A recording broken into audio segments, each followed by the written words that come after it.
Bismillahirrahmanirrahim. Assalamualaikum warahmatullahi wabarakatuh. Alhamdulillahi ala ihsanih wa syukru lahu ala taufiqihi wa amtinanih wa asyhadu an la ilaha illallah wahdahu la syarika lahu ta'ziman li sya'nih wa asyhadu anna Muhammadan abduhu wa rasuluhu da'ila ridwanih. Allahumma salli alaihi wa ala alihi wa ashabi wa ikhwanih. Hadirin dan hadirat yang dirahmati oleh Allah Subhanahu wa taala.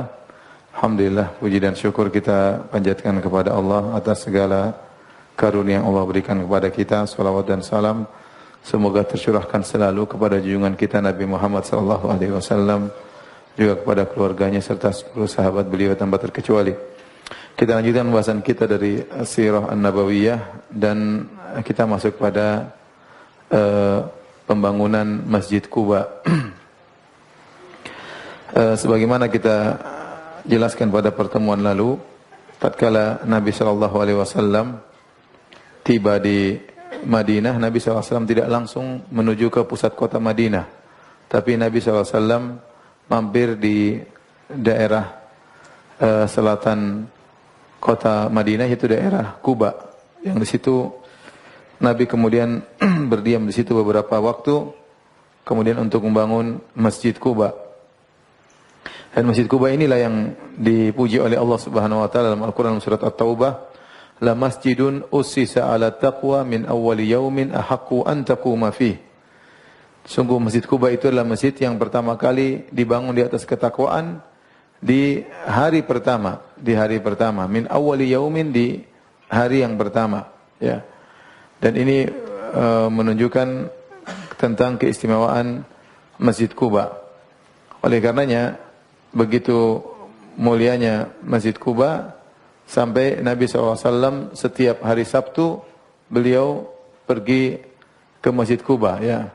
Kana ya'ti Masjid Quba kulla sabtin masyian aw raqiban. Nabi SAW setiap hari Sabtu beliau pergi ke Masjid Quba, terkadang naik kendaraan, naik tunggangan, dan terkadang beliau berjalan kaki. Oleh karena kata para ulama, dua-duanya sunnah. Kalau kita di Madinah, kita pergi ke Masjid Quba, naik kendaraan atau jalan kaki, ya. Kalau rata-rata jemaah haji, jemaah umrah, biasanya naik bis, ya. Tapi sesekali jalan kaki boleh, bagus, ya. Ya, kalau tahu jalan, saya sudah beberapa kali ke sana jalan kaki. Kalau jalan kaki dari Masjid Nabawi ke Masjid Quba, kira-kira 40 menit, ya. 40 menit, insya Allah lewat jalan-jalan tembus, enggak terlalu jauh. Tapi kalau antum mungkin 2 jam karena kesasar sana sini. Kesasar. Tapi sekitar gitu, sekitar 40 menit. Disebutkan karena Nabi sallallahu alaihi wasallam hari Sabtu beliau ke sana sengaja hari Sabtu untuk mengecek para sahabat yang mereka di sana. Nabi ingin nyambung tali ukhuwah. Nabi ke sana ngecek bagaimana kondisi mereka.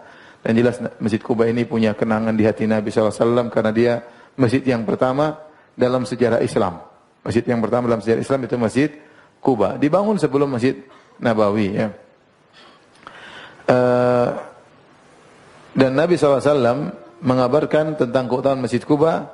Kata Nabi SAW, man tatahhara fi baitihi thumma ata Quba'a fa shalla fihi salatan kana ka'adli al-umrah. Kata Nabi SAW, barang siapa yang bersuci di rumahnya kemudian dia pergi ke Masjid Quba dan solat di sana suatu solat, ya, maka seperti pahala umrah.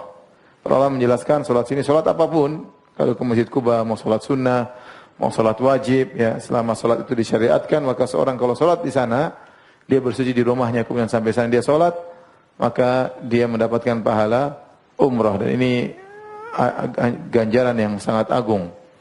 Dan seorang kalau sampai di sana boleh dia salat 2 rakaat, boleh dia salat 4 rakaat, atau dia salat fardu. Pokoknya kalau dia salat di sana, dia dapat pahala seperti pahala umrah. Al-Hakim dalam Al-Mustadrak meriwayatkan, ya, dengan sanad yang sahih dari Sa'ad bin Abi Waqqas radhiyallahu anhu. Beliau berkata, Li'an usalliya fi masjid Quba'in rak'ataini ahabbu ilayya min an atiya baital maqdis marratain.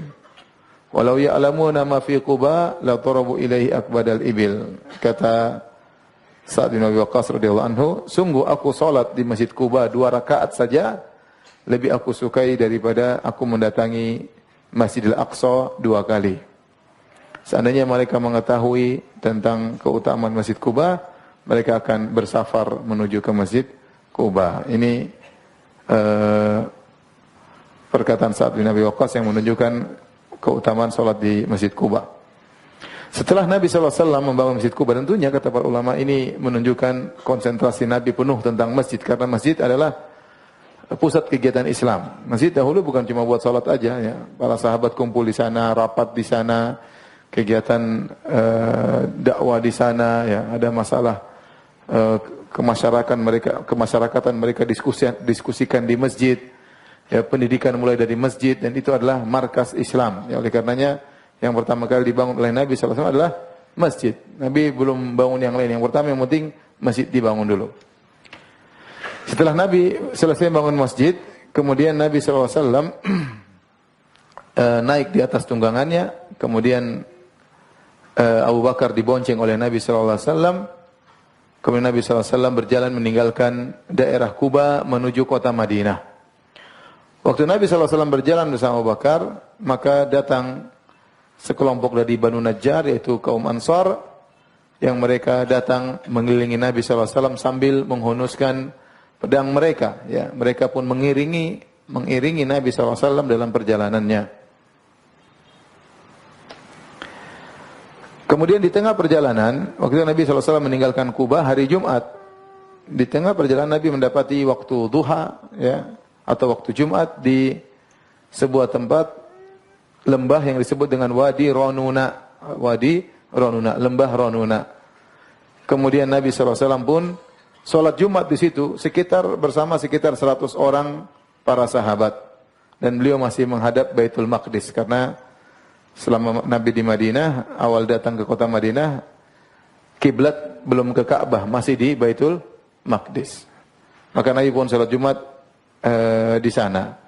Yang sekarang tempat tersebut dibangun masjid namanya Masjid Al-Jum'ah. Masjid Al-Jum'ah. Lokasi dari Quba menuju Masjid Al-Jum'ah sekitar 900 meter. 900 meter. Sekarang sudah dibuat masjid bersejarah, dinamakan dengan Masjid Al-Jum'ah. Itulah lokasi di mana Nabi pertama kali sholat Jumat di kota Madinah bersama sekitar 100 orang sahabat.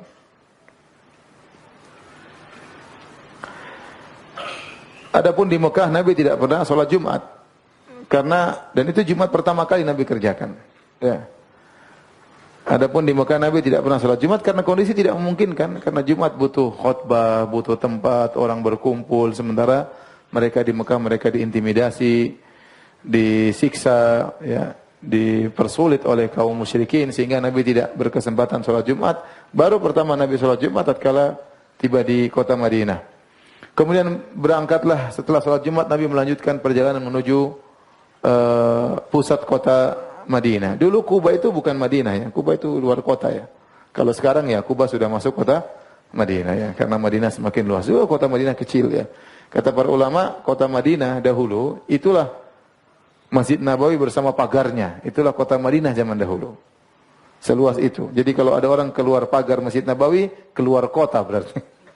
Kan itu sempat dibuat pagar juga di zaman pemerintahan siapa, dibuat pagar menutupi kota Madinah, dibuat gerbang, mau masuk lewat gerbang situ.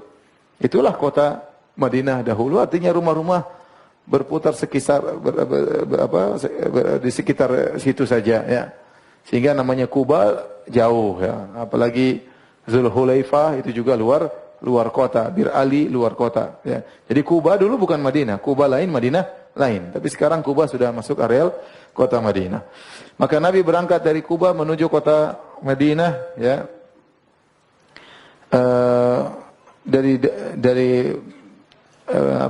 Dari perkampungan Bani Salim bin Auf. Kemudian Nabi SAW pun berjalan dengan ontanya, ya. Setiap Nabi lewat suatu rumah atau suatu kampung, maka mereka minta Nabi untuk singgah. Tatkala Nabi SAW melewati suatu tempat, dia bertemu dengan beberapa orang, kemudian mereka berkata, "Ya Rasulullah, aqim indana fil adadi wal uddati wal mana'ah." Ya Rasulullah, mampirlah, singgahlah di tempat kami, ya. Menginap di tempat kami, sungguhnya jumlah kami banyak dan kami punya kekuatan, ya. Aman kalau bersama kami, ya. Kata Nabi sallallahu alaihi wasallam, "Khallu sabilaha fa innaha ma'murah." Biarkan ontaku berjalan. Sungguhnya dia sedang diperintah. Jangan ditahan. Fakhallau sabilaha. Akhirnya mereka biarkan onta Nabi jalan. Onta Nabi jalan terus sampai tatkala onta Nabi dan para Nabi dan sebagian sahabat melewati rumah Bani Bayadah, yaitu kampung lagi, kelurahan yang lain misalnya gitu. Sampai lewat situ Nabi dicegat oleh Ziyad bin Labid radhiyallahu anhu dan juga Farwah bin Amr bersama beberapa orang kampung Bani Bayadah. Kemudian mereka berkata, "Ya Rasulullah, halumma ilaina." Wahai Rasulullah, mampirlah tempat kami, ya. Kami jumlahnya banyak, kami juga akan membela engkau, ya. Nabi hanya berkata, "Khallu sabilaha fa innaha ma'murah." Biarkan ontaku berjalan. Dia sedang diperintah, ya. Enggak enak juga kalau mampir sini nanti sana enggak mampir, enggak enak. Nabi jalan terus. Fa khallu sabilaha, mereka biarkan ontanya berjalan. Fantalaqat, ontanya jalan lagi. Sampai mereka tiba di perkampungan Bani Sa'idah. Maka dicegat oleh Sa'ad bin Ubadah wal Munzir bin Amr. Beberapa orang dari Bani Sa'idah. Mereka berkata sama, "Ya Rasulullah, halumma ilaina ilal adat wal uddati wal mana'ah." Ya Rasulullah, mampirlah di tempat kami. Ya, singgah di tempat kami. Sesungguhnya kami jumlahnya banyak. Kami punya kekuatan, kami akan melindungimu. Faqala, Rasulullah SAW jawab dengan jawaban yang sama. "Khallu sabilaha fa innaha ma'murah." Biarkan ontaku jalan. Sungguhnya dia sedang diperintah oleh Allah Subhanahu wa taala. Jangan hentikan dia. Fantalaqat, jalan lagi terus sampai Rasulullah SAW masuk di kota Madinah. Fi jawin mashunin bil farah, orang-orang menyambut kedatangan Nabi dengan penuh kegembiraan, ya, dan ini adalah sejarah yang luar biasa. Maka terdengar suara takbir, suara tahmid di jalan-jalan, di rumah-rumah, di lorong-lorong. Semua para sahabat bergembira dengan kedatangan Nabi sallallahu alaihi wasallam. Imam Ahmad meriwayatkan dari Anas bin Malik radhiyallahu anhu, dia masih kecil, Anas bin Malik, dia berkata, "Inilah as'afil gilman yaqulun." Aku sedang bersama anak-anak kecil, anak-anak muda, dan mereka berkata, "Ja'a Muhammad." Muhammad datang, Muhammad datang. Fa'as'a, maka aku berusaha, fala ara syai'an, aku lihat enggak ada orang. Tsumma yaqulun, mereka berkata lagi, "Ja'a Muhammad." Muhammad sudah datang. Fa'as'a fala ara syai'an, aku pun cari-cari enggak dapat juga, mana Muhammad. Qala hatta ja'a ar-Rasul sallallahu alaihi wasallam wa sahibu Abu Bakrin. Ya. Fakamanna fi ba'dhi hiraril Madinah, ya. Thumma ba'atha rajulan min ahli badiyah liyu'dhina bihim al-ansar. Maka kami tiba-tiba datang Nabi dan Abu Bakar, dan kami sedang berada di suatu tempat, kami bersembunyi, ngelihat-lihat, oh kelihatan Nabi sallallahu alaihi wasallam bersama Abu Bakar. Maka kemudian Rasulullah SAW dan Abu Bakar mengutus seorang untuk mengumumkan kepada kaum Ansar bahwasanya Nabi sudah datang. Maka datanglah para sahabat, ya, sekitar 500 orang, mereka menyambut kedatangan Nabi dan Abu Bakar radhiyallahu taala anhu. Sambil mereka berkata, "Intaliqu aminin muta'in." Ya, silakan jalan wahai Nabi dan Abu Bakar, kalian datang dalam kondisi aman dan akan ditaati. Orang-orang begitu ramai menyambut Nabi sallallahu alaihi wasallam sampai gadis-gadis yang biasanya dipingit dalam rumah juga keluar pingin lihat. Pingin lihat siapa? Nabi sallallahu alaihi wasallam. Mereka berkata, "Ayyuhum hu?" Mana yang Muhammad? Mana yang Muhammad? Mereka sampai keluar-keluar di rumah-rumah, ya. Ya, ingin tahu Nabi sallallahu alaihi wasallam. Kata Al-Bara bin Azib, "Fama ra'aitu ahlal Madinati farihu bi syai'in farahum bi Rasulillah sallallahu alaihi wasallam." Aku tidak pernah melihat penduduk kota Madinah gembira sebagaimana gembira mereka tatkala mereka menyambut kedatangan Rasulullah sallallahu alaihi wasallam. Sampai orang-orang berkata, "Qadima Rasulullah sallallahu alaihi wasallam telah datang." Maka para lelaki, para wanita sampai naik di atas atap-atap rumah ingin lihat Nabi, ya. anak-anak, pembantu-pembantu, semua tersebar di jalan-jalan. Semuanya berteriak, "Ya Muhammad, ya Rasulullah, ya Muhammad, ya Rasulullah." Gembira karena kedatangan Nabi sallallahu alaihi wasallam. Anas bin Malik berkata, "Lamma kana al-yawm alladhi dakhala Rasulullah sallallahu alaihi wasallam fil Madinah, adha'a minha kullu syai'." Tatkala Nabi pertama kali masuk di kota Madinah, maka seluruh perkara di kota Madinah terasa terang benderang. Anas berkata juga, "Fama ra'aitu yawman qad anwara wala ahsana min yawmin dakhala Rasulullah sallallahu alaihi wasallam Abu Bakar al-Madinah." Aku tidak pernah mendapati suatu hari yang begitu bercahaya dan begitu indah seperti hari pertama kali Nabi dan Abu Bakar masuk dalam kota Madinah. Kemudian Nabi SAW setiap melewati rumah dari kaum Ansar di kota Madinah, semuanya memegang tali kekang onta Nabi SAW. Kemudian mereka berkata, "Ya Rasulullah, mampir, mampir." Rasulullah berkata, "Khallu sabilaha fa innaha ma'mura." Biarkan ontaku jalan, sungguhnya dia sedang diperintahkan. Enggak ada mampir-mampir. Kemudian Rasulullah SAW terus jalan dengan ontanya. Sampai Rasulullah SAW tiba di rumah dari Bani Malik ibn Najjar, tempat dibangunnya Masjid Nabawi. Jadi yang memilih lokasi dibangunnya masjid itu onta atas perintah siapa? Allah. Bukan Nabi yang milih. Yang milih Allah. Tetapi melalui onta tersebut. Tiba-tiba onta tersebut berhenti di lokasi tempat Masjid Nabawi akan dibangun. Dia pun duduk di situ. Dan Nabi belum turun. Dia duduk sebentar, kemudian dia bangun lagi. Bangkit lagi onta tersebut, wasarat qalilan. Kemudian dia jalan, maju lagi. Setelah dia jalan, kemudian dia tengok kanan, tengok kiri, dia balik lagi. Kemudian ngerem lagi di tempat yang tadi, ya.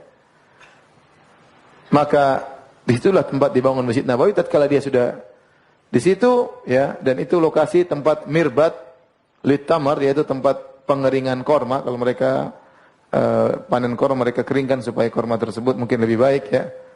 Ternyata tempat tersebut adalah milik dua anak yatim dari Bani Malik bin Najjar, dan mereka sedang dirawat atau dipelihara oleh As'ad bin Zurarah. Tatkala unta tersebut sudah menderam, kemudian kepalanya dia tundukkan, berarti selesai, dia enggak akan bangun lagi, ya.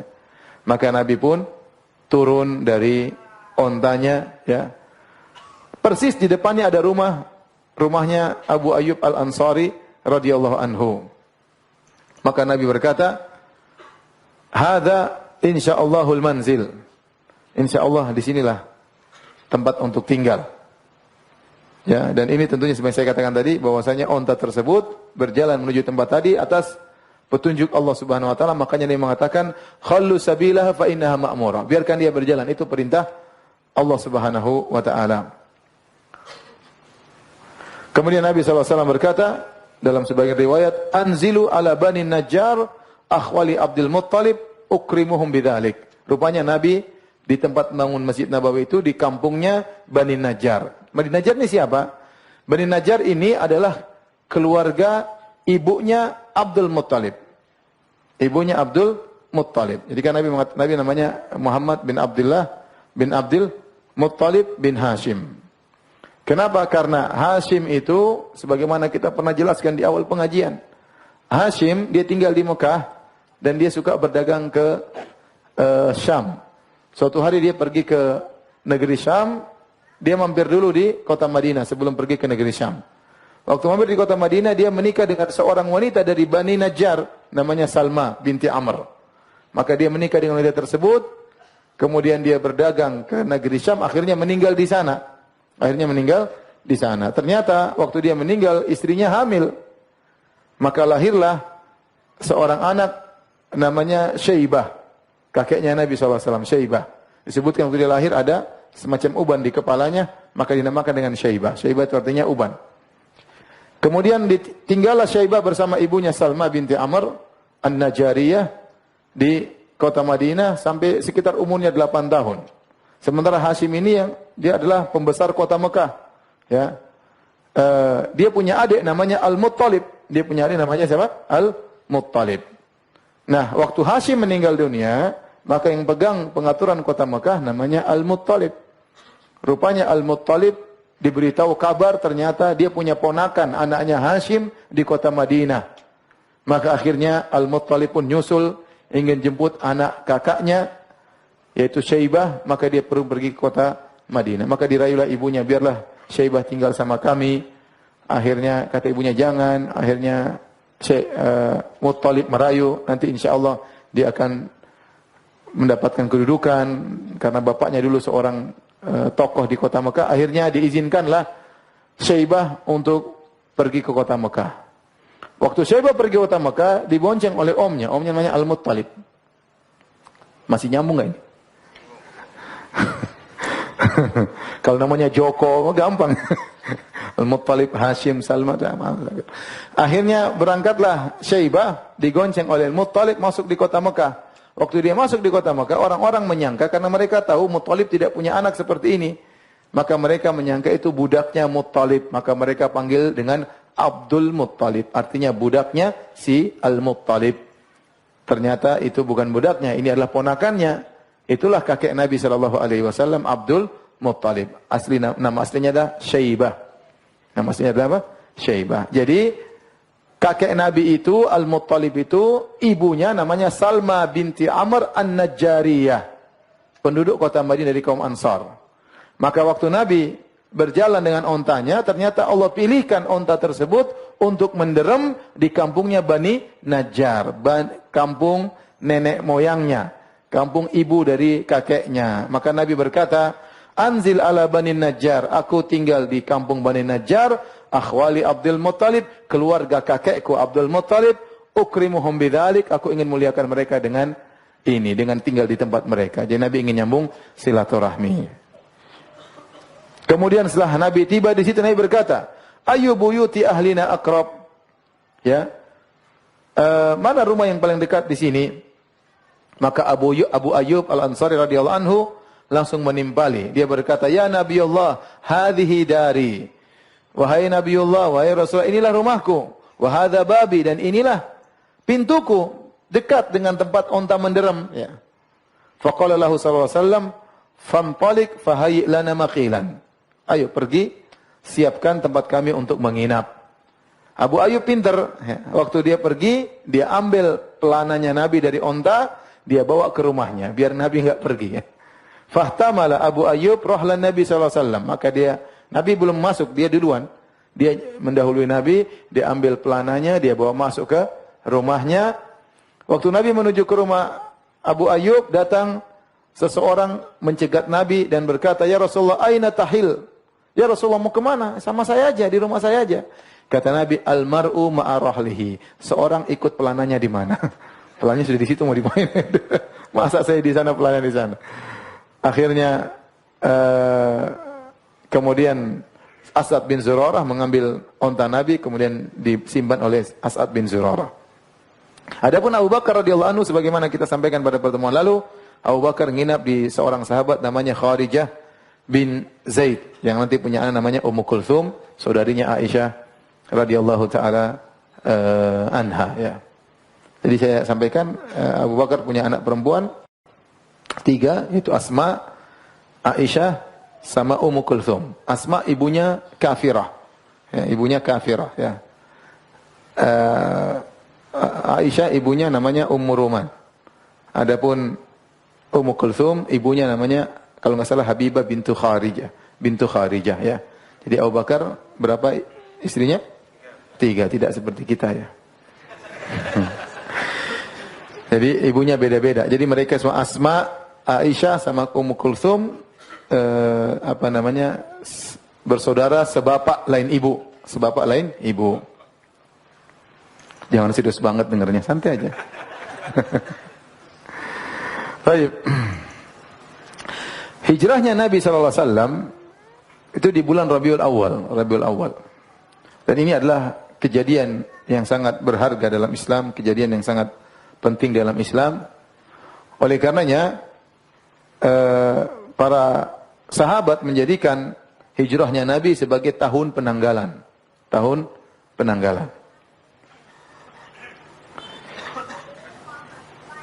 Al-Imam Al-Bukhari meriwayatkan dalam sahihnya, dalam bab tarikh, dengan beliau berjudul Min Aina Arrakhu Tarikh, dari mana para sahabat memulai penanggalan.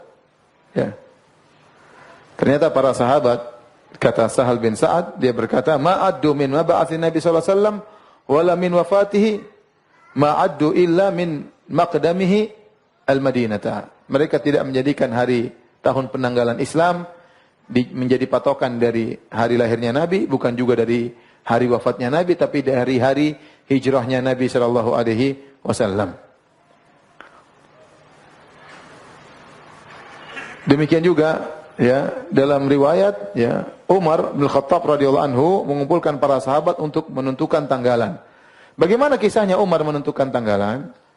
Al-Hafidz Ibnu Katsir meriwayatkan dalam Al-Bidayah wa Nihayah pada tahun sekitar 16 Hijriah atau 17 Hijriah atau 18 Hijriah di zaman kekhalifahan Umar Ibn Khattab radhiyallahu taala anhu terjadi suatu kejadian, yaitu ada seorang mengeluh kepada Nabi sallallahu alaihi wasallam, mengeluhkan sambil membawa sak semacam bukti, ya, semacam bukti, surat bukti, ya.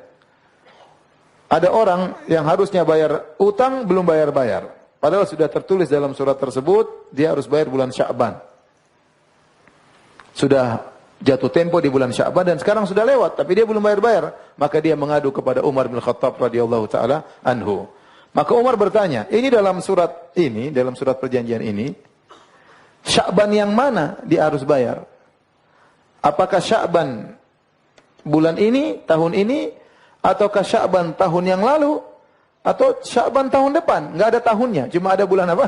Sya'ban. Ya. Karena orang-orang Arab dahulu mereka mengetahui bulan, ya Muharram, Safar, Rabiul Awal, Rabiul Tsani, mereka sudah tahu. Sejak zaman jahiliyah mereka tahu, tapi mereka tidak ada tahun. Tahun keberapa, tahun keberapa enggak ada. Makanya mereka kalau membuat penanggalan, mereka bilang, mereka kaitkan dengan peristiwa tertentu. Seperti Nabi SAW dilahirkan amal fil. Nabi Muhammad SAW lahir di tahun peristiwa tentara bergajah dihancurkan oleh Allah Subhanahu wa taala. Kemudian mereka mengatakan si fulan lahir 2 tahun sebelum peristiwa tentara bergajah. Si fulan lahir 5 tahun setelah peristiwa tentara bergajah. Mereka belum ada tahun pertama, tahun kedua, tahun ketiga, enggak ada. Yang ada adalah orang-orang Romawi dan orang Persia. Mereka sudah punya tahun penanggalan. Gara-gara kasus ini, maka Umar mengumpulkan para sahabat. Kita harus bikin tahun, kalau enggak nanti bingung ya. Sya'ban jatuh tempo. Sya'ban yang mana? Di sini enggak tertulis. Sya'ban tahun lalu kah, tahun sekarang kah, atau tahun depan? Maka Umar pun berdiskusi. Sebagian mereka berkata, sudahlah kita mengikuti tahunnya orang-orang Romawi. Ya, dan orang-orang Romawi mereka membuat tanggalan tahun dengan kerajaannya Iskandar bin Philips Al-Makedoni. Apa bahasa Inggrisnya Iskandar? Alexander kan? Alexander bin Philips. Ya. Mereka mulai tanggalan dengan Alexander bin Philips. Umar bilang enggak. Sebagian lagi, bagaimana kalau kita ikuti tahunnya orang-orang Persia? Ya. Orang-orang Persia juga sama, mereka membuat tahun sesuai dengan raja mereka. Umar juga tidak setuju. Sebagian sahabat lagi memberi ide, bagaimana kalau kita memulai tanggalan dengan tahun lahirnya Nabi SAW di tahun pertama. Sebagian lagi mengatakan bagaimana kalau kita menjadikan tahun pertama Islam adalah tahun di mana Nabi diangkat menjadi seorang Rasul. Sebagian lagi berkata bagaimana kalau kita menjadikan tahun pertama Islam adalah tahun hijrahnya Nabi Shallallahu Alaihi Wasallam. Sebagian lagi mengatakan tidak, kita tentukan tahun pertama Islam, tahun wafatnya Nabi Shallallahu Alaihi Wasallam. Akhirnya setelah mereka berdiskusi, Umar mengatakan kita menjadikan tahun pertama tahun hijrahnya Nabi Shallallahu Alaihi Wasallam. Al-Hafidz Ibnu Hajar rahimahullah taala waktu mengomentari kisah ini, beliau berkata, apa hikmahnya? Kenapa tidak dijadikan tahun lahirnya Nabi sebagai tahun pertama Islam, atau tahun wafatnya Nabi sebagai tahun wafatnya Islam? Ya. Ibnu Hajar berkata, "Li'anna al-maulida wal mab'ats la yakhlu wahidun minhuma minan niza' fi ta'yin sanah." Karena ya, kenapa tidak tahun pas wafat atau lahir atau Nabi diutus menjadi seorang Rasul. Kata Al-Hafidz Ibnu Hajar, karena lahirnya Nabi tahun keberapa dan diangkatnya Nabi menjadi seorang Nabi, itu selalu ada khilaf. Tidak jelas. Kapan lahirnya Nabi ada khilaf di kalangan para ulama. Kapan Nabi diangkat menjadi seorang Rasul juga khilaf di kalangan para ulama. Ya. Kemudian juga adapun wafat, Nabi wafat semua orang sepakat. Tidak ada yang khilaf. Nabi wafat pada tahun 11 Hijriah. Tetapi kalau dijadikan tahun wafatnya Nabi sebagai hari tanggalan Islam, maka ini akan menimbulkan orang-orang akan terus bersedih, ya, dan dikhawatirkan terjadi apa yang terjadi. Akhirnya yang tertinggal cuma tahun hijrah. Tahun hijrah. Oleh karenanya Umar dengan ilham dari Allah Subhanahu wa taala dan disepakati oleh para sahabat menjadikan hijrahnya Nabi sebagai tahun pertama Islam. Dan benar, hijrah Nabi ini luar biasa. Dengan hijrahnya Nabi dari Mekah menuju kota Madinah, maka terjadilah perubahan luar biasa. Ya, para sahabat yang tadinya ditindas, diintimidasi di kota Mekah, akhirnya mereka selamat. Akhirnya Islam yang dahulunya tidak punya negara, akhirnya muncullah negara baru, negara Islam yang bakalan menguasai banyak dari tempat-tempat di dunia ini. Bahkan menghancurkan Romawi dan Persia di zaman para sahabat dahulu. Dengan hijrah, ya, maka berdirilah masjid-masjid, ya, Masjid Quba, Masjid Nabawi, ya, dan tersebarlah cahaya Islam ke penjuru alam semesta. Oleh karenanya dengan hijrah para sahabat pergi dari negeri kesyirikan menuju negeri Islam, maka pantaslah tahun hijrahnya Nabi ini dijadikan tahun pertama dalam Islam. Baik, kita lanjutkan.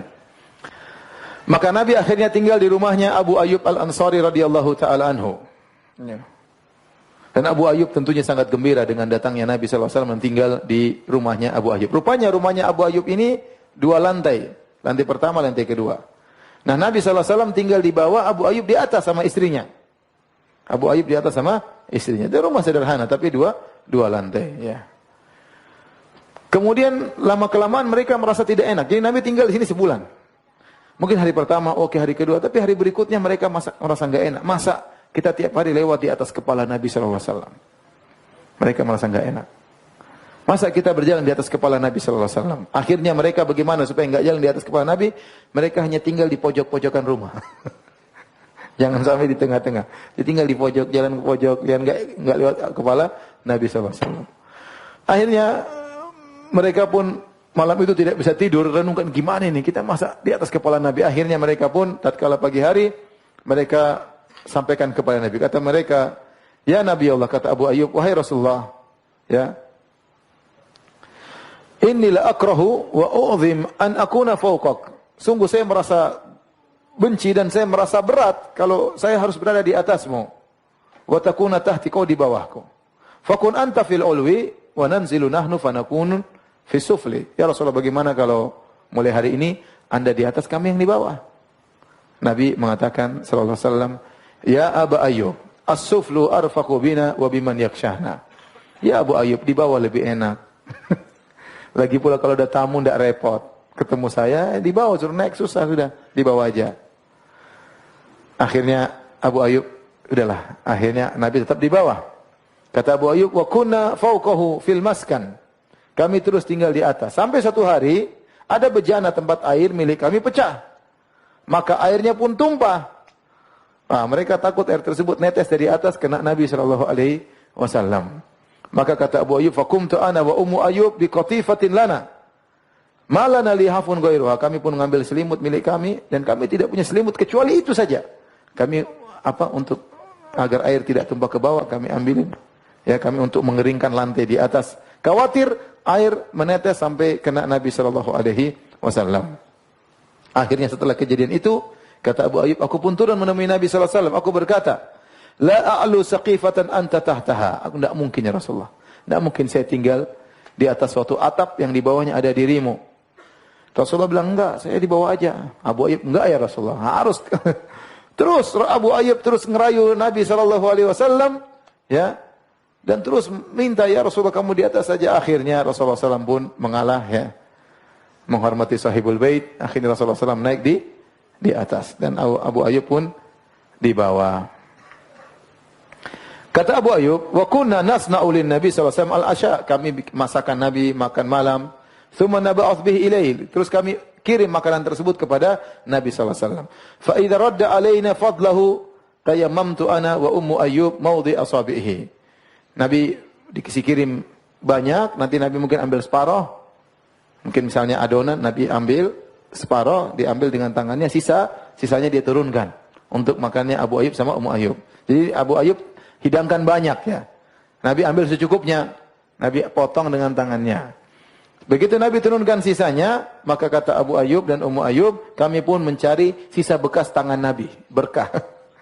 Kami pun cari, kami makan itu sisa bekas potongan apa?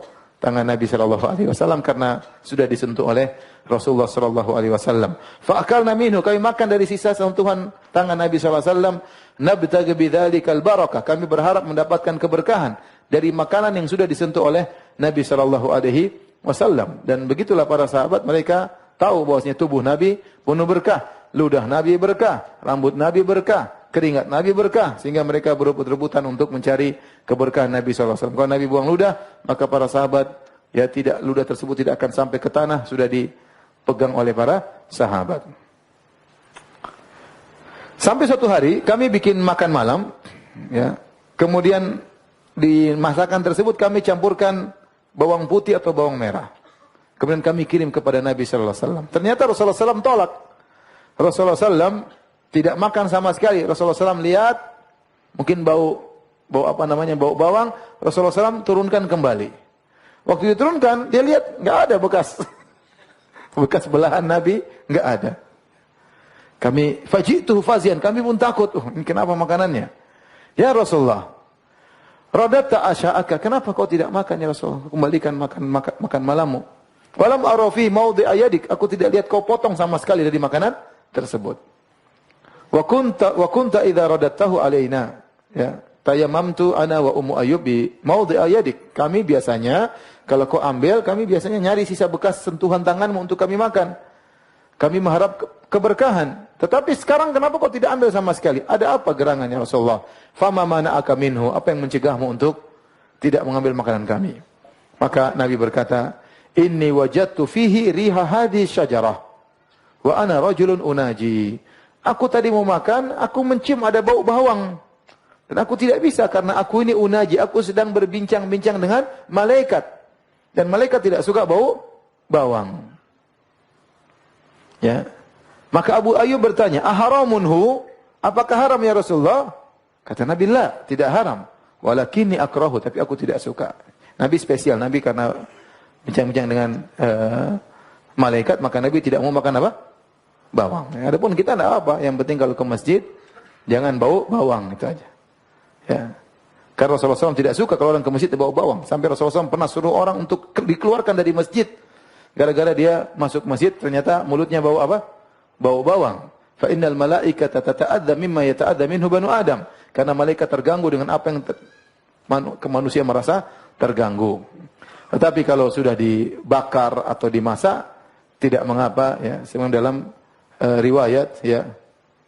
Fa amithu tobhan, itu hilangkan bau yang kuat tersebut dengan dimasak, apakah dibakar atau dimasak. Kata Abu Ayyub, setelah itu kami tidak pernah masak lagi makanan buat Nabi, ada bawang putihnya atau bawang merahnya. Wa ma kana tamur lailatun illa wa ala babi Rasulullah sallallahu alaihi wasallam wal arba'ah min as-sahabah al-ansar yatanawabuna fi hamli ta'ami Rasulullah sallallahu. Dan para sahabat bukan cuma Abu Ayyub saja yang melayani Nabi. Para sahabat setiap hari juga datang antar makanan kepada Nabi. Setiap hari, tidak ada satu malam pun kecuali ada 3 orang atau 4 orang mengantar makanan buat Nabi sallallahu alaihi wasallam. Sampai ya setelah sebulan kemudian Nabi sallallahu alaihi wasallam berpindah dari rumah Abu Ayyub ke rumahnya beliau sendiri, ke hujurat Nabi sallallahu alaihi wasallam.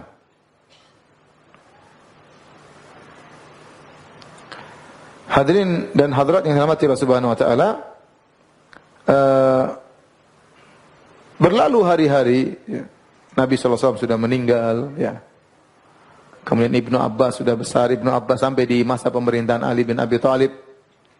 Ibnu Abbas ya di Basrah diangkat menjadi seorang gubernur di Basrah. Ali yang menunjuk Ibnu Abbas. Ibnu Abbas adalah Ahlul Bait. Jadi Ahlul Bait itu siapa? Ahlul Bait itu semua dari keturunan Bani Hashim, semuanya Ahlul Bait. Di antaranya zuriyatun Nabi sallallahu alaihi wasallam, di antaranya Alu Abbas, anak-anak keturunan Abbas bin Abdul Muttalib, semuanya Ahlul Bait.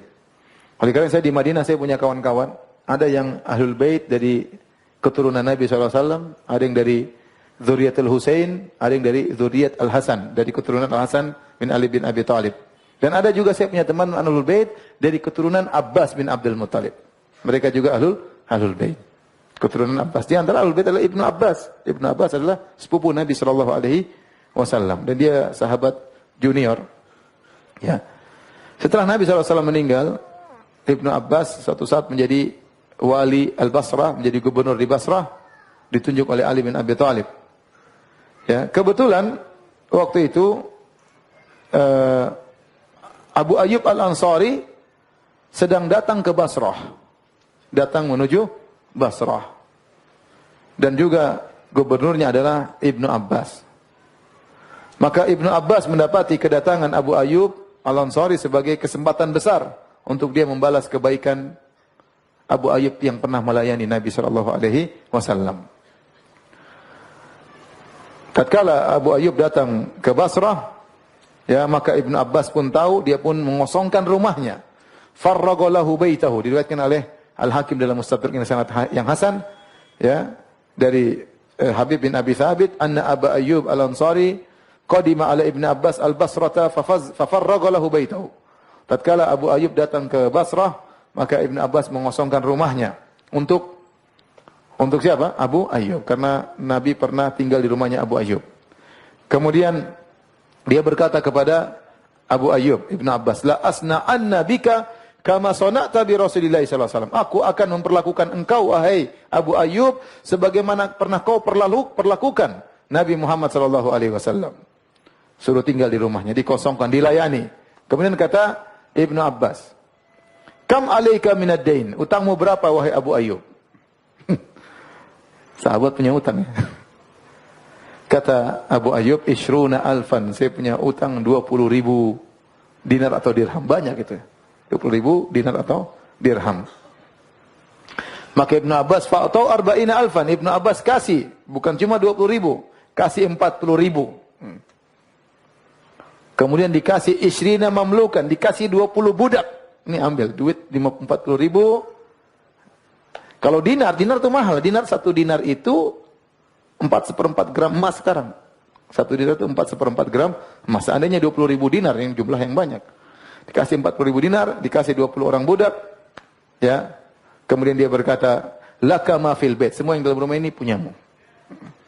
Kenapa dia ingat bagaimana jasanya Abu Ayyub kepada Nabi sallallahu alaihi wasallam. Abu Ayyub tidak pernah melayani Nabi minta balasan, tidak. Tetapi demikianlah, ada keluarga Nabi, kerabat Nabi Ibnu Abbas yang tahu bagaimana membalas jasa seorang yang mulia seperti Abu Ayyub Al-Ansari radhiyallahu taala anhu. Dan itulah yang disampaikan oleh Nabi sallallahu alaihi wasallam.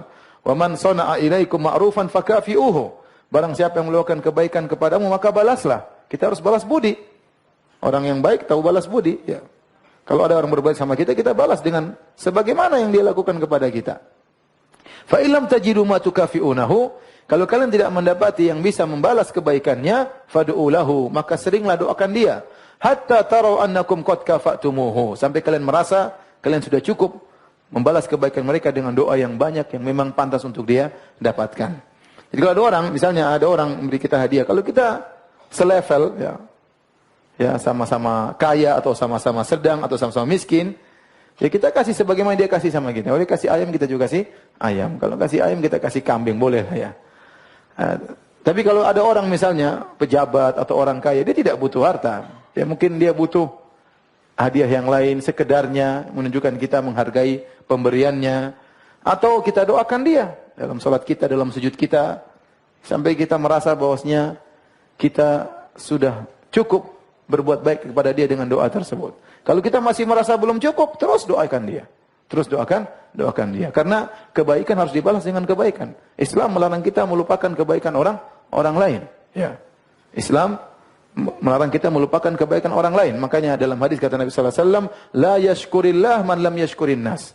Tidaklah seorang dikatakan bersyukur kepada Allah kalau tidak tahu bersyukur kepada orang lain. Jadi kalau orang lain berbuat baik sama kita, kita lupakan. Ya. Mentang-mentang sekarang kita sudah berada, kita sudah kaya, teman lama kita buang semua, tidak pernah kita cuekin. Ini tidak benar namanya. Kita tidak tahu membalas kebaikan orang. Bisa jadi teman kita yang dulu, ya, yang kita dalam kesulitan dia bantu kita, ya, terus kita lupakan begitu karena dapat teman-teman baru, misalnya, itu tidak boleh. Itu namanya tidak tahu berterima kasih kepada Allah. La yashkurillah man la yashkurin nas. Tidaklah bersyukur kepada Allah orang yang tidak tahu berterima kasih kepada manusia. Kalau kita tidak bisa balas dengan harta, karena kita enggak punya harta, atau karena orang tersebut tidak butuh harta, seperti dia pejabat atau orang kaya, maka doa. Yang terbaik adalah apa? Doa. Makanya kata Nabi SAW, fa illam tajidu ma tukafi'unahu, kalau kau tidak mampu membalas kebaikan dia, fad'u lahu, doakan dia. Doakan dia. Jadi jangan pelit, ya. Pelit sudah pelit dengan harta, pelit lagi dengan apa? Dengan doa. Orang tersebut tidak butuh dengan harta, dia butuh dengan doa. Baik. Hadirin dan hadirat Allah Subhanahu wa taala. Tatkala Nabi sementara tinggal di rumahnya Abu Ayyub Al-Ansari radhiyallahu anhu, ya. Maka Nabi mengirim Zaid bin Harithah. Zaid bin Harithah dan Abu Rafi'. Zaid bin Harithah, kita tahu ya, dia Zaid bin Harithah adalah budaknya Nabi yang dibebaskan oleh Nabi. Tadinya adalah seorang budak dibeli oleh Hakim bin Hizam di pasar, ponakannya Khadijah. Kemudian budak tersebut dihadiahkan kepada bibinya Khadijah. Kemudian Khadijah menghadiahkan Zaid bin Harithah kepada Nabi. Zaid bin Harithah ini akhirnya diangkat menjadi anak angkat Nabi SAW. Ya. Karena Nabi tidak punya anak laki-laki. Nabi sangat sayang kepada dia. Hibbu Rasulillah, orang sangat dicintai oleh Nabi. Tinggal di rumah Nabi sampai dia dijuluki dengan Zaid bin Muhammad. Dahulu orang manggilnya Zaid bin Muhammad. Sampai akhirnya Allah larang, ud'uhum li abaihim, ya, huwa aqsatu indallah, ya. Itu lebih baik. Maka setelah itu tidak boleh lagi panggil Zaid bin Muhammad, tetapi dinisbahkan kepada bapaknya Zaid bin Al-Harithah. Tapi dia adalah orang sangat dicintai oleh Nabi SAW. Dia punya anak namanya Usama bin Zaid. Itu juga sangat dicintai oleh Nabi. Maka dijuluki Hibbu Hubbi Rasulillah. Itu anak dari kesayangannya Nabi. Dia juga sangat disayang sama Nabi. Bapaknya juga sangat disayang oleh Nabi SAW. Nabi utus dua orang, Zaid bin Harithah dan Abu Rafi'. Ini juga budaknya Nabi SAW. Diutus ke Mekah untuk jemput keluarga Nabi. Karena keluarga Nabi belum datang. Nabi sudah hijrah, masih tinggal perempuan-perempuan di kota Mekah. Ya, dibekali dengan 2 onta dan juga 500 dirham untuk mendatangkan keluarga Nabi SAW. Maka akhirnya Zaid bin Harithah dan Abu Rafi' membawa Fatimah radhiyallahu taala anha. Ali sudah nyusul di luar, Fatimah belum. Dijemputlah Fatimah. Belum ya, mereka belum menikah sepertinya, belum menikah ya. Ali di luar, Fatimah belakangan. Ummu Kulthum radhiyallahu anha putri Nabi sallallahu alaihi wasallam.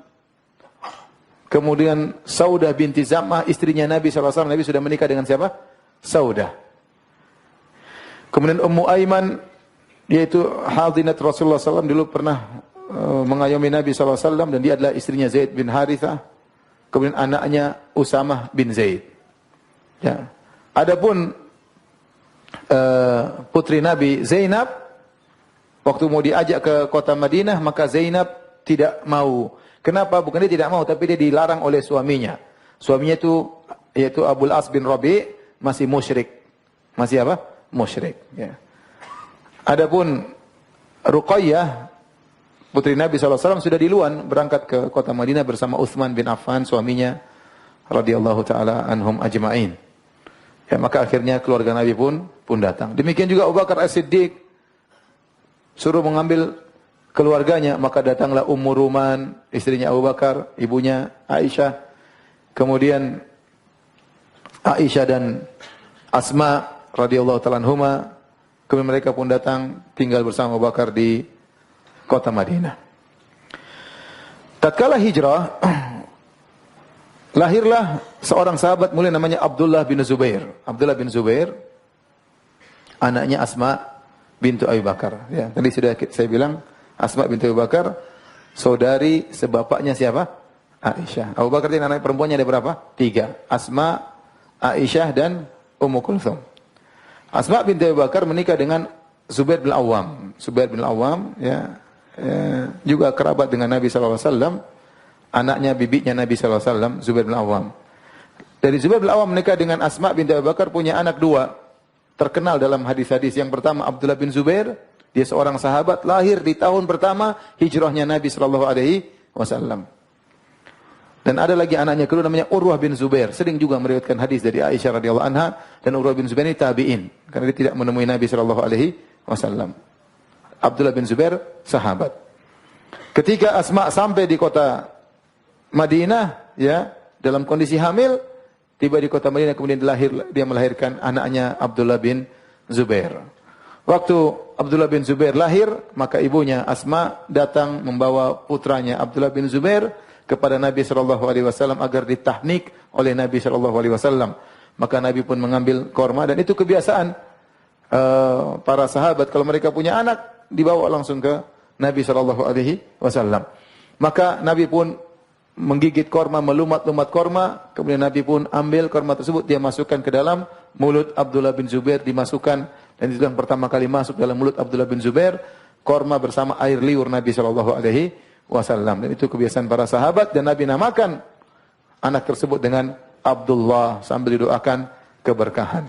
Nah, khilaf di kalangan para ulama, apakah tahnik ini berlaku hanya khusus kepada Nabi ataukah kepada para sahabat yang lain? Dua pendapat. Sebagian ulama berpendapat ini hanya khusus Nabi sallallahu alaihi wasallam karena para sahabat tidak membawakan kepada sahabat-sahabat yang lain. Kalau mereka punya anak, mereka tidak bawa kepada Abu Bakar, kepada Umar, tapi mereka hanya bawa kepada Nabi karena Nabi memang spesial. Air liurnya apa? Berkah. Dicampur dengan korma sebagai wasilah agar air liur Nabi masuk ke dalam anak tersebut, dan Nabi doakan keberkahan bagi anak tersebut. Sebagian ulama mengatakan ini umum, kalau kita punya anak kita bawa kepada orang soleh, ditahnik dengan korma dan didoakan oleh orang soleh tersebut dengan keberkahan. Dan ini juga pendapat sebagian salaf, ada khilaf. Dan sekarang kebanyakan orang mengambil pendapat kedua, kalau ada mereka anak-anak yang lahir mereka bawa kepada Pak Kiai atau Pak Ustadz agar ditahnik dan diberkahi Kita sering bercanda kalau di Madinah, orang Indonesia itu suka sekali, kadang kita bercanda, orang Indonesia itu suka sekali makan sambal. Mungkin tahniknya pakai sambal dulu.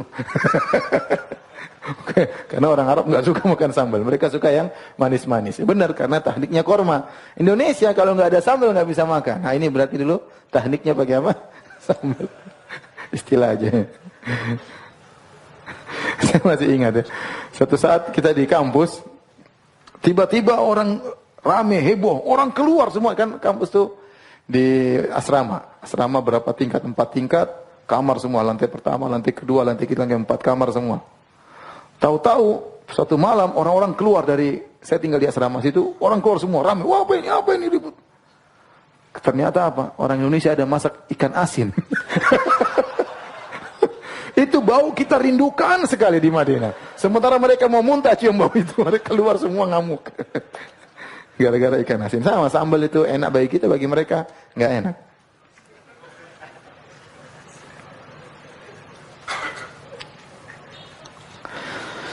Baik hadirin. Lanjut apa tanya jawab? Lanjut sedikit Lanjut sedikit.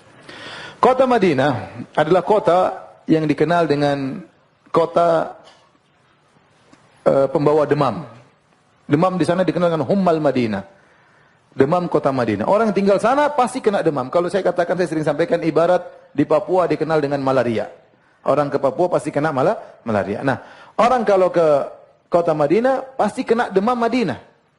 Oleh karenanya para sahabat yang berhijrah dari Mekah menuju Madinah semuanya demam, rata-rata demam. Kecuali Nabi SAW, Allah menjaga Nabi SAW.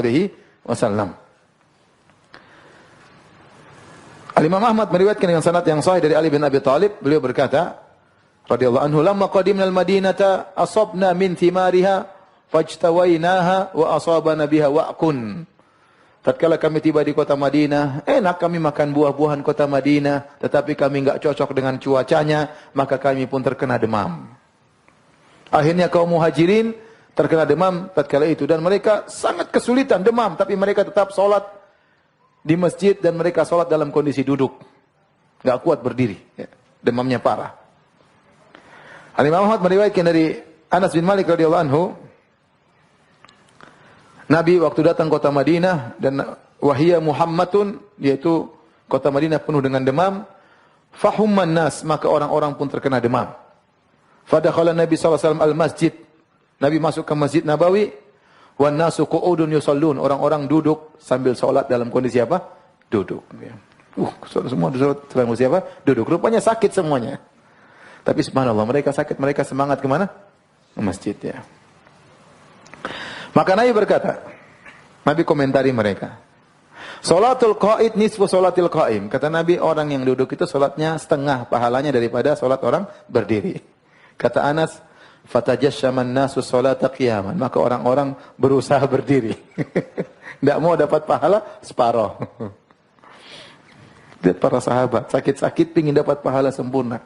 Kita ceramah sana sini, salat berjamaah 27 kali lipat. 1 kali lipat juga tidak apa-apa di rumah, ya. 27 kali lipat belum semangat, ya. Ini sahabat sakit-sakit cuma dibilang 2 kali lipat harus berdiri, mereka berdiri padahal setengah mati. Mereka dalam kondisi sakit, mereka tetap ingin berdiri agar pahala sempurna bisa dapat 2 kali lipat. Karena solat berdiri, pahalanya 2 kali lipat daripada solat duduk. Bagaimana lagi kalau solat ke masjid 27 kali lipat? Pahalanya besar sekali. Oleh karenanya seorang, ya, belum lagi pahala yang lain, langkahkan kaki dari rumah menuju masjid. Pulang, itu berapa langkah? Coba kalau masjid kita 1 kilo, bayangkan. Kalau 1 langkah itu, 1 langkah setengah meter, 500 meter lah, terlalu jauh. Kalau 500 meter kita pergi berarti berapa? 1000 langkah. Bolak-balik 2000 langkah. Berarti ada 2000 derajat dinaikkan, 2000 dosa dihilangkan. Sampai di sana solatnya 27 kali lipat. Ya. Maksudnya apa? Kalau Anda solat isya di masjid dibandingkan dengan solat isya di rumah cuma dapat pahala 4 rakaat. Tapi kalau Anda solat di masjid 4 kali 27. Berapa itu? Hitunglah berapa coba? 100 berapa? 4 kali. Hitung aja, bisa dihitung kok. 80 tambah 28. 108 kali lipat. Bayangkan. Kalau dikali setahun, coba bayangkan. Ini selalu salat isya di rumah terus. Ini salat isya di masjid terus. Bayangkan. Jauh sekali. 108 kali 365 hari. Oh, sudah luar biasa. Ya. Tapi begitulah, kita kadang kurang semangat, malas-malasan. Tapi kalau dunia kita begitu, semangat. Seandainya kalau di masjid diumumkan, siapa yang sholat di masjid dapat 27 ekor kambing, orang pasti semangat ke masjid. Seandainya di tarbiyah dibilang, siapa yang sholat di tarbiyah dapat kambing 27 ekor, pasti masjid sudah rame. Rame kambing. Jadi sahabat itu dibilang sholat di dengan berdiri 2 kali lipat, maka mereka pun semangat untuk berdiri. Dan rata-rata orang sakit, ya. Sampai keluarga Abu Bakar sakit semua. Al-Imam Ahmad meriwayatkan dengan sanad yang sahih dari Aisyah, beliau berkata, "Lamma qadima Rasulullah sallallahu alaihi wasallam Madinah ishtaka ashabuhu." Tatkala Nabi datang ke Madinah, sahabat-sahabat pada sakit. Washtaka Abu Bakar, Abu Bakar juga demam. Amir bin Fuhairah, maula Abu Bakar, budaknya Abu Bakar, Amir bin Fuhairah juga demam. Bilal juga demam. Fasta'dzanat Aisyah radhiyallahu anha Rasulullah sallallahu alaihi wasallam fi iyadatihim. Aisyah minta izin, ya Rasul, saya ingin kunjungi kerabat-kerabat saya. Fa'adzina laha. Maka Nabi izinkan. Maka Aisyah bertemu dengan bapaknya, Abu Bakar, lagi demam. Aisyah bertanya, "Kaifa tajiduka?" Wahai ayahanda, bagaimana kau dapat dirimu? Bagaimana kondisimu? Abu Bakar berkata, "Kullu mri'in musabbahun fi ahlihi wal mautu adna min syiraki na'lihi." Ya, artinya, ya, setiap orang bisa jadi meninggal dunia di keluarganya di pagi hari. Dan sungguhnya kematian itu sangat dekat kepada seorang daripada tali sendalnya sendiri. Artinya Abu Bakar merasa bakalan apa? Meninggal dunia. Saking sakitnya itu, dia bilang setiap orang sekarang ini bisa jadi pagi hari sudah meninggal di rumahnya. Dan kematian lebih dekat kepada seorang daripada tali sendalnya. Aisyah bertanya lagi kepada Amir bin Fuhairah, budak bapaknya, bagaimana kondisimu? Kata dia, "Inni wajadtul mauta qabla dzauqihi." Aku sudah merasakan kematian sebelum merasakan kematian. Artinya sudah merasa, jadi demamnya ini parah. Orang kena malaria kan, aduh kayaknya saya tewas sudah mati. Jadi memang demamnya parah dialami oleh para sahabat. Sampai akhirnya Rasulullah sallallahu alaihi wasallam, karena para sahabat banyak yang sakit, akhirnya Nabi sallallahu alaihi wasallam berdoa kepada Allah agar memindahkan demam wabah dari kota Madinah ke tempat lain. Maka Nabi berdoa, "Allahumma habib ilaina al-Madinata ka hubbina Makkah aw ashad." Ya Allah, jadikanlah kami cinta kepada kota Madinah sebagaimana kami cinta kepada kota Mekah, atau lebih berat lagi, besar lagi kecintaan kami kepada kota Madinah. Wa sahihha. Ya Allah, jadikanlah kota Madinah kota yang sehat, tidak ada penyakit-penyakit dan wabah-wabah. Wa barik lana fi sa'iha wa muddiha. Dan berikanlah kami keberkahan dalam sa'nya dan mudnya, ya. Artinya makanan di sana berkah.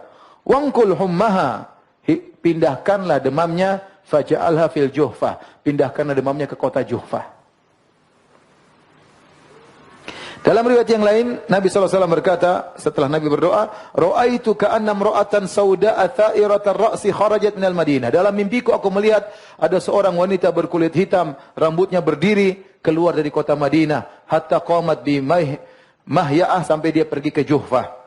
Wahyal Juhfah, fa'awaltu anna waba'al Madinah nukila ilaiha. Maka aku tafsirkan bahwasanya wabah di kota Madinah sudah pindah ke kota tersebut. Sekarang sudah enggak ada lagi demam di kota Madinah. Kita pun kepanasan enggak demam, kedinginan pun tidak demam, ya. Baik, demikian saja kajian kita. Ya, kalau ada yang bertanya saya persilakan.